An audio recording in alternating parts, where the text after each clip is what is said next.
Welcome to System 2.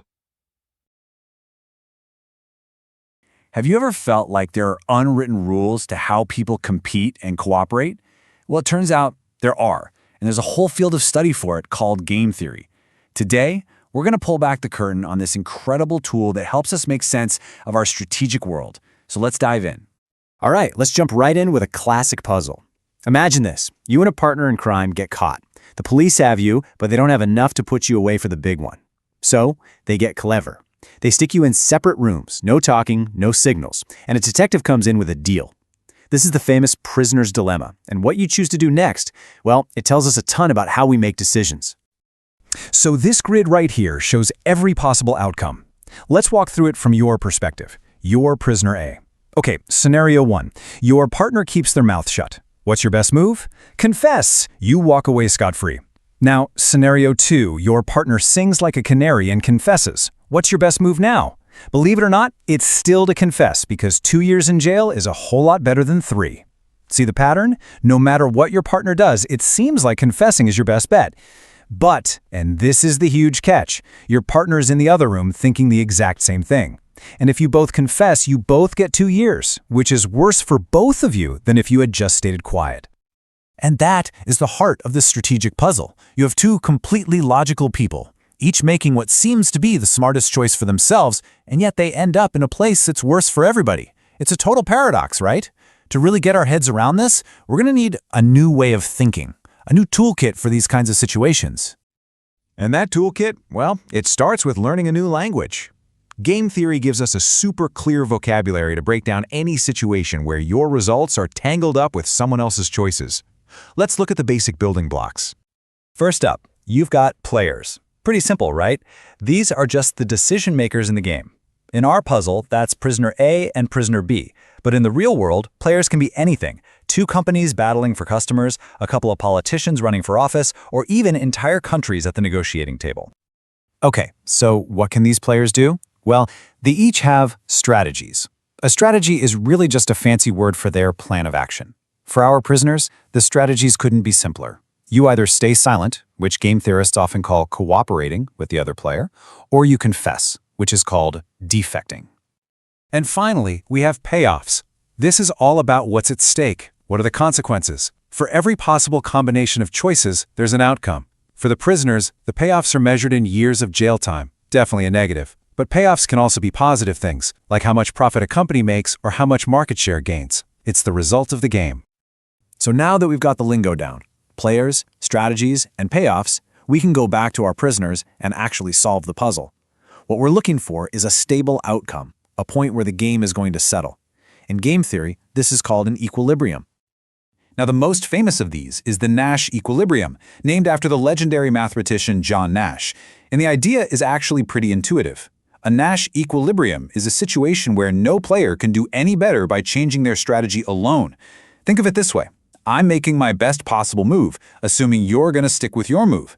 And you're making your best possible move, assuming I'm going to stick with mine. Nobody has any regrets about their choice. It's stable. And finding it isn't some kind of dark art. It's actually a pretty logical process. You just put yourself in each player's shoes and figure out their best move for every situation. Let's do that right now with our prisoners. All right, back to you, player A. Let's just focus on your choices. If player B stays silent, what do? You confess, you go free. That's a no-brainer. Okay, now what if player B confesses? What do? You still confess, because serving 2 years beats serving 3. Did you catch that? No matter what the other person does, confessing is your best move. It's what's called a dominant strategy. And because this whole scenario is a perfect mirror, player B is going through the exact same mental gymnastics.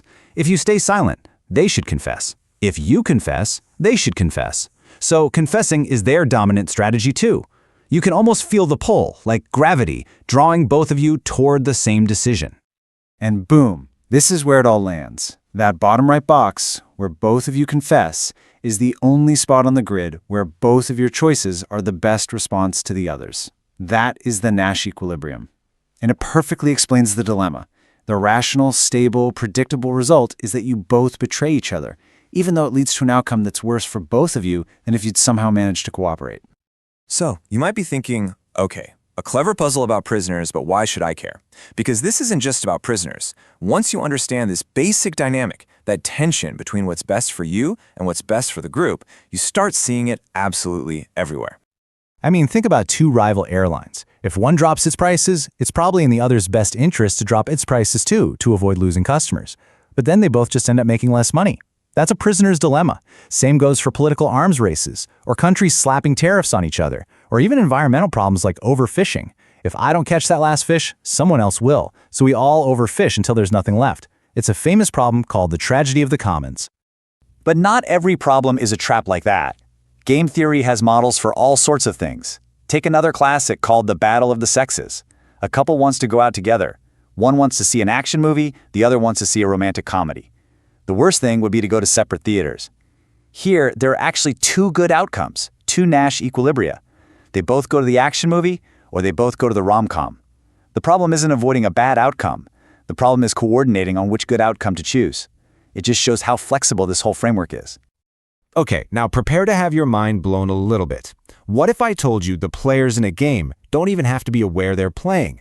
The logic here is so fundamental, it even applies to a field you would never, ever expect, like evolutionary biology. Just look at a peacock's tail. I mean, it's stunning, but from a survival standpoint, it's insane. It's heavy, it's hard to grow, and it's basically a giant, "Hey, predators, come eat me" sign. So why does it exist? Biologists call it the handicap principle. That tail is what's known as a costly signal. It's so incredibly difficult and dangerous to have that only the absolute fittest, healthiest peacocks can pull it off. So, by showing off that giant, burdensome tail, the peacock is sending an unmistakably honest signal to potential mates. I'm so genetically awesome, I can survive despite this ridiculous thing. It's a high-stakes, strategic game played out over millennia.